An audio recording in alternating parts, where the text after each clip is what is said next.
Sarah and I are joining together today. We're going to be talking about transforming the inner critic to the compassionate advocate. So Sarah, do you want to share a little bit about yourself and what you do? Oh, sure. Thank you. Thank you, Bernadette, for creating this opportunity for us to have this conversation. I love your work and have just started working with a book full of affirmations for Norton. So it's really exciting to be Awesome. to be touching space with you across the world. Awesome. The unexpected benefits of COVID. Well, my work is all about how our inner critic voice makes sense, which is a sort of an interesting way to come at it. Instead of thinking that our inner critic is wrong or should be doing things differently or should be being nice to us, we start by really looking at the way in which it serves us. It's trying to serve us inside of these funny human brains that we have. And our human brains are immensely sensitive to trauma, much more sensitive than we would ever realize, because we kind of have two human tracks that we run on. We have a get things done track, and the get things done track, which Ian McGilchrist says is more or less the left hemisphere. The get things done track doesn't actually have any warmth available to it. It's like our moms when they were at their most productive and efficient and did not have time to stop for the skin knees. And so there's a part of the inner critic voice that makes a lot of sense from that point of view. Like when our moms were really trying to get things done, how did they treat themselves and how did they treat us? And then the second place that the inner critic starts to make sense is that all of us have what's called a default mode network, which is the way that the brain works when we haven't given it anything specific to do. So we'll hear the default mode network most clearly when we wake up in the morning before we get engaged in our own to-do lists, when we're in the shower, when we're brushing our teeth, when we're making the same breakfast every morning. All of those experiences of not having a lot for the brain to do leave a lot of space for us to be able to hear the inner critic. Mm-hmm. And sometimes I have the experience, even I, who am very well acquainted with my inner critic and have done a lot of work to change her into a compassionate self-advocate, will have it's like running a gauntlet to get myself out of bed and through to the point where, through the shower and through all the morning cosmetic stuff, to get myself to a point where I can actually kind of distract my brain with like a book or morning email or newspaper. Yeah, and people listening to this, just having read about your work, it's important to know that the wisdom you offer, you've actually gone through deep inner critic challenges in the past. So you're not some Zen guru that's just like a super well educated, and when you read your book you're like, this woman is smart, like you are so well educated in what you do. But the thing is that you have walked if people are listening and they're like, I've got a critical inner voice, I'm so sick and tired of living with this hateful voice inside of myself, like you've experienced this and come through and applied what you're sharing now. Yeah. And like you say, even when we've done that work, because I know when you wake up, I've had decades of waking up with the anxious voice, You're not doing enough, you should be doing more, you're not doing it right. The same thing, right? And we'll talk about ways that we deal with that, right, that you've dealt with that and I've dealt with that. But it's nice to hear you talking about it, knowing that you've actually walked this path. Yeah.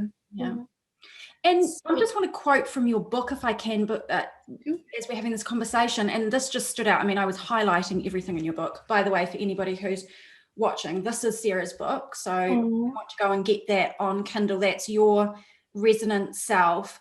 This book for me, for anyone listening in Sarah's own audience and in my audience, anyone who has ever struggled with self-criticism and an inner critic voice, this is a must read. I've never seen anybody else deal with this issue in this way, with so much scientific foundation and so much compassion and practicality. So powerful. And the quote that I loved was this: when we stop fighting the internal voices and start listening to them, we begin to be capable of profound change. Yes. Yes. So powerful, because most people think you have to overwrite the voices, Right. or numb them, or Yes. tell them they're wrong. So tell us this key to transforming that inner critic to compassionate advocate. Well, if our inner critic voice is often our mother at her worst, then what would happen if we brought compassion into that picture? What would it be like to say to our mothers, as I actually learned to do as time went on, to listen for the love in there?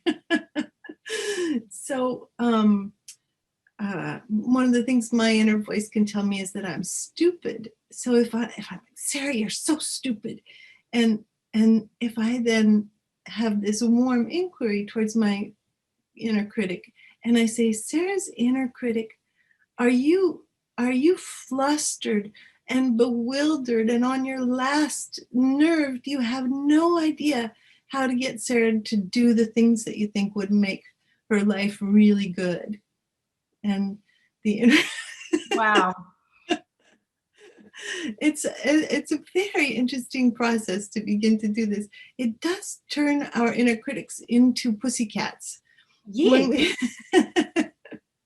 When we can catch the love. Now, self-hate, there's a whole world of working with self-hate that's like, those are not inner critic voices that exactly turn into pussycats easily. There's a and you have a whole chapter on self-hate. Yeah. Yeah. But there's a whole piece that we need to know, which is we can carry our mother's tense voices within us, but we can, or the voices they turned on themselves, even more likely than the ones they turned on us. But there's also the way that trauma affects the human brain.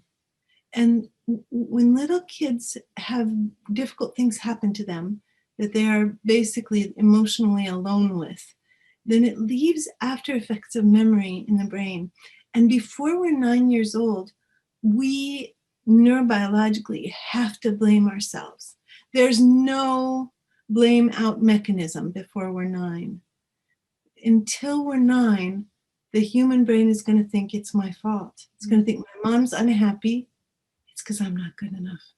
It's going to think my dad's drinking because I can't figure out what to do right to make him happy. We're going to think my parents are fighting because I can't figure out how to bring peace to this household. It's going to say my brother is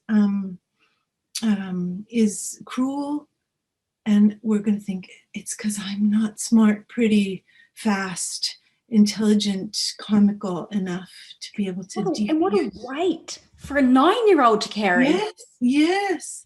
And before, for a 0 to 9-year-old, yeah, we're walking, those are little people, the little people that we see in the world are walking through life with an incredible burden because neurobiologically they have to take responsibility. And we don't even know we're blaming ourselves. It's so much the water that we swim in. We just think we're right. I have this thing that I have people write down and put on their mirrors. It's not truth, it's trauma. Love. For starting to see that these intense ways that we think that we're not good enough, first of all, makes so much sense. And secondly, come from traumatic experiences where we were trying to make sense of a traumatic world instead of being under 9 years old and blaming ourselves, we get to be grown-ups with our critical voice. It's a tricky movement. It's sort of like doing a double backflip off the high dive. It takes a little practice. So what I loved was you shared about, I'm really practical, so I loved how you shared about there was an inquiry, so the inner critic arises, and what we automatically want to do is to silence it. You might be able to hear my puppy barking in the background. Sorry, he barks sometimes when cats come past.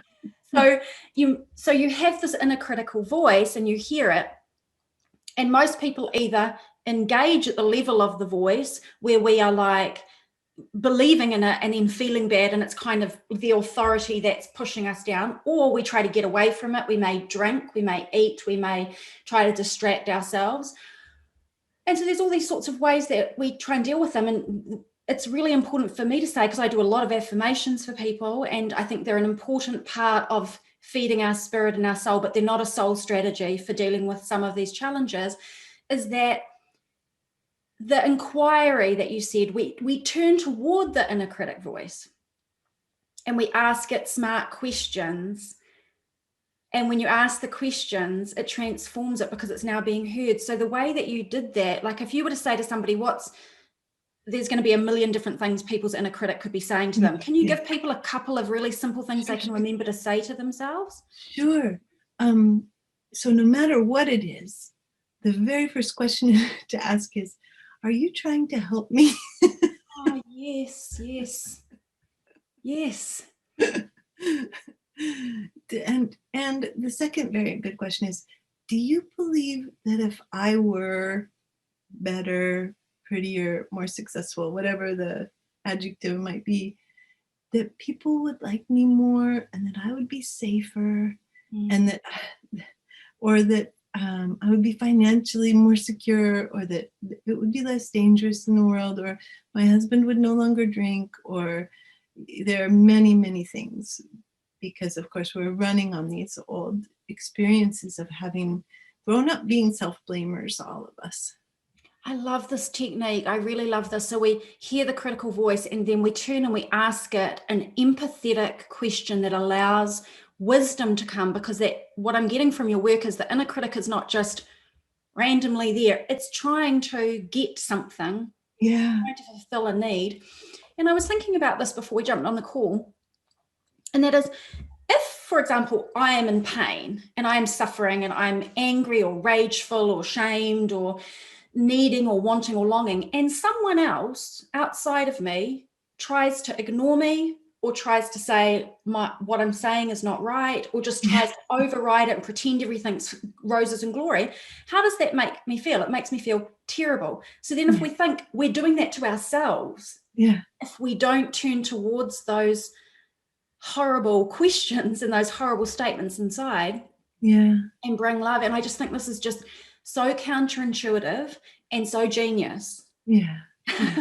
It's very sweet for our brains. It starts to change them in wonderful ways, where we're growing the neurons that scientists say we're growing the neural connections that scientists say are the neural connections that make everybody's life easier. The more that we bring this kind of warmth to the self, this warm curiosity, this kind of understanding the values that our inner critic has, the more we're creating connections between the front of the brain and tucking down in underneath, behind, reaching to the amygdala, to the little emotional center of the brain. These are the connections that scientists say soothe and calm us, give us the best health, best immune system response. So many benefits come from this very simple act that has two components. One is being very warm with our compassion, with our inner critic. And the second component is learning a little bit about trauma and how to do some trauma resolution, or getting, therapists that have good trauma resolution, because sometimes that's really necessary too. I mean, I agree with you. I've seen some people shift by utilizing techniques like what you're talking about on some what I would call lighter challenges, but there are some that are so deep and painful, self-hatred, self-loathing, things that have trauma, that even with the warmth and the work towards yourself, sometimes you just really need that professional guidance to take you through some deeper healing. So for people that are listening, if you're experiencing that inner critic voice, this questioning, this turning towards self with warmth, not questioning as in a harsh questioning, but as a gentle inquiry of what this inner voice is really wanting and trying to achieve. And would you mind describing a little bit, Sarah, about the resonating self-witness? That's what you call it in your book?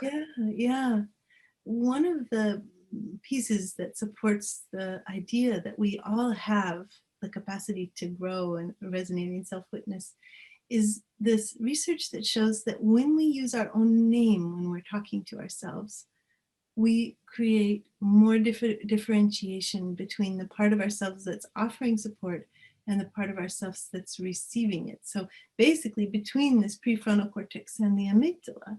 And so if I say, oh, I feel so tired and grumpy and I just really want to have freedom and autonomy and I don't want to take care of anyone else anymore. That's one way of saying it. But then if we actually say, Sarah, are you so grumpy? Do you need there to be times when you're not taking care of anybody else? There's so much more juice to it. And that juice of warmth is the compassionate and resonating self-witness. It's like we're teaching this part of our brain that this part of our brain needs warmth and needs support. It's like we've all got a little toddler in there. Yeah. And everybody knows how much more both exhausting, but more effective it is to actually have a relationship with the toddler rather than just yelling at the toddler and scaring it and telling it what to do. Because of course, that inner critic can be so scary. And our little amygdalas are going, ah. Indeed. And I think it's the when you say you use your name, that's a really important practical thing people can take away when they're turning towards with warmth and asking these questions of this inner critic with warm and honest inquiry from your heart. What is this inner voice really trying to ask me? And we say our name, it immediately makes you feel like somebody cares. And it's like, yes, the warm part of yourself cares. Right. So I think some people this will be a wake up to even realize there's two parts of yourself. Yeah. Well, and I'll say this, I'll be teaching and I'll make this presentation about using your own voice. I mean, using your own name when you speak to yourself. And then I'll stop and see if there's any questions. There's no questions. Then I put them in pairs to do it. To, like if you and I were in a pair, then you would be my witness. And I would just say, okay, Sarah, are you feeling in this moment, are you feeling so excited? Is it so fun to be in this connection with Bernadette? Is your need for creativity and international fun being met? And that's like a kind of a warm connection with my inner self. Then people will come back, into the large circle, and I'll say, okay, how was that? They'll say, even though you told me that it would be better for me to use my own name, I did not believe you. They say, I had to experience it before, and I'm really surprised. It really made a difference. So I'm just saying that so that people out there in the audience can actually give it a try instead of thinking, oh yeah. Indeed. So you might feel a little bit silly, like, oh, I don't, people, I don't want to do mirror work. I feel a bit uncomfortable. I don't want to say my name to myself. Or one thing I say to people is record your own audios for your worst moments when you need to hear your most loving things from yourself in your own voice. And it's like, I don't like listening to my voice. Get used to it, because when you hear it lovingly, it is going to heal like nothing else. There's just something about that warmth from your own self.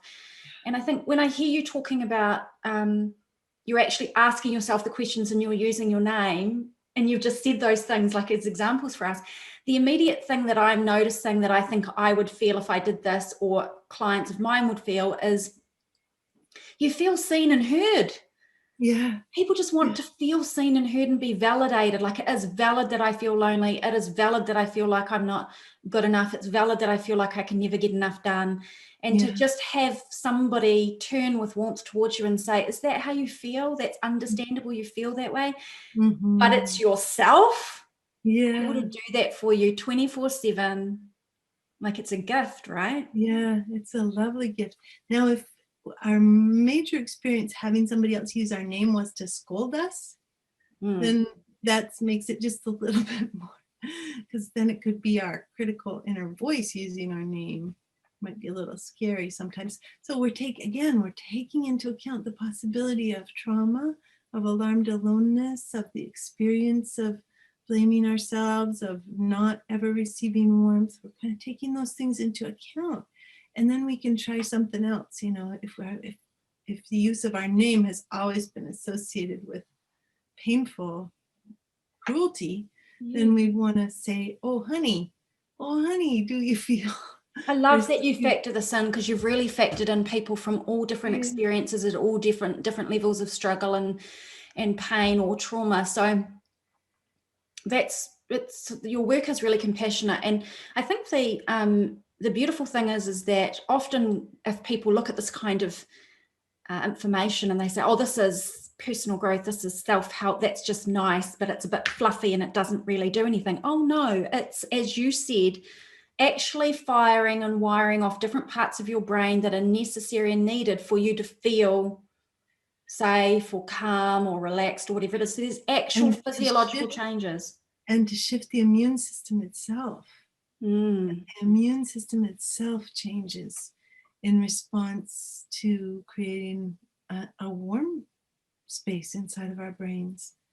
So beautiful, so beautiful. So the takeaways from this, I would say, would be that in a critic, turn towards it with warmth if we want to heal it and come into a different relationship. Ask these great questions. You provided 2 examples. If possible, using your own name and actually saying that if that hasn't been an experience of trauma. Otherwise, replace it with some sweet, darling, love, something that you can say warmly towards yourself. And in fact, I did a meditation, I can't recall whose it was, but I did a meditation a while ago, and someone was guiding a visualization, and in the visualization, a higher self said that you listening to your higher self say to yourself, I think it was darling or something like that, do you need to offload these burdens? I just felt like, I was just like, yes. It just was like this beautiful feeling. And oh my God, all we want to do is feel good. Yeah. And these tools support that. So I really am so grateful for you sharing these thoughts. And I just highly recommend your Resonant Self. I'm only up to chapter 5 and I'm loving it. And I see you've really generously also offered like meditations people can. Yes, on the website, the Your Resonant Self website, there's free meditations. I read all the meditations in, and so you can download them for free. And on Insight Timer too. Sometimes people have an easier time accessing Insight Timer. Beautiful. Yeah. Well, so this has been really helpful for people, and I hope they benefit and go away and practice some of these tips for turning the inner critic to compassionate advocate. Thank you so much, Sarah. Such a pleasure.